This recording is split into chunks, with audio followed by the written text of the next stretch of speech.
Hi, and thanks for logging on to the Daily DVAR halacha. And here's a brand new halacha for you, and it's for Tuesday, the third day of June, Erev Shavuos. I have a very interesting question to ask you, and here it is. You know that when we have a holiday like Pesach, or we have a holiday like Sukkot, the rule is that God in the Torah told us to keep one day of Yom Tov at the beginning of Pesach. He told us to keep one day of Yom Tov at the beginning of Sukkot. And the reason that we keep two is because of what's called Sveika Diyomo. That means a doubt about the date.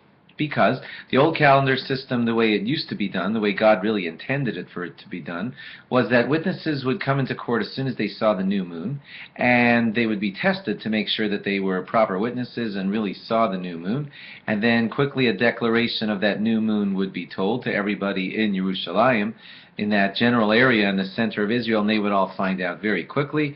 And then through fire signals, mountaintop to mountaintop, the news would be sent to as far as we could through mountaintops, send a message. There was no internet, of course, and nothing that even resembled it, and so the message was sent by things like that to get the message out very fast that it was Rosh Chodesh. And then messengers were sent on fast-running horses or whatever they could use to get the message to faraway Jewish communities to tell them Rosh Chodesh was last Wednesday. And that's how we would get the news out. Now, some far communities would not find out. The Rosh Chodesh is always the first of the month. When Pesach would come on the 15th of the month, they would not get the news in time.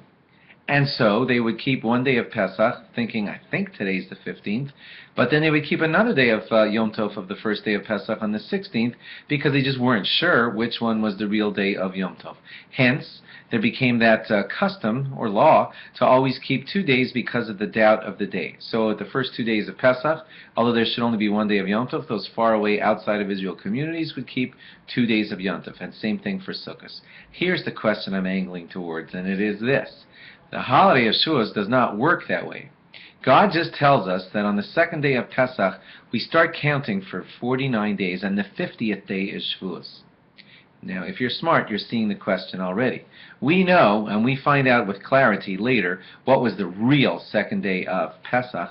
And once we know when the second day of Pesach was, we know exactly how to count to the number 50, so we know exactly when Shavuos is. So even though Shavuos happens on the 6th of the month or 7th of the month, but there should be no doubts in our brains as to what day is the day of Shavuos. It's the 50th day to the counting of the Omer, and that needs no clarification. We find out much later when, if we were counting on the right day, but once we know that the count is accurate, the 50th day is just Shavuos. So in long form, here's the question. No, now in short form, why is Shavuos 2 days of Yom Tov? It should only be one. There's no doubt whatsoever. It's the 50th day after the count's begun, and once the count began and we get to the 50th day, it's just Shavuos, 1 day.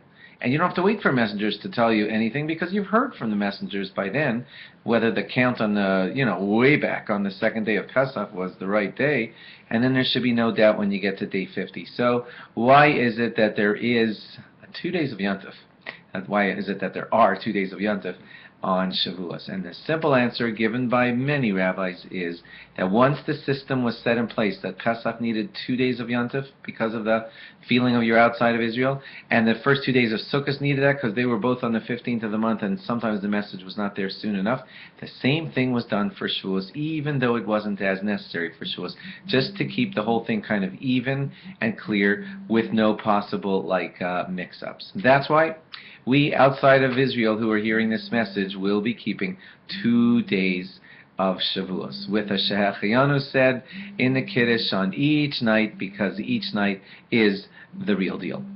Thanks for logging on, and log on again after Shavuos for more. Have a wonderful Yom Tov. Bye-bye.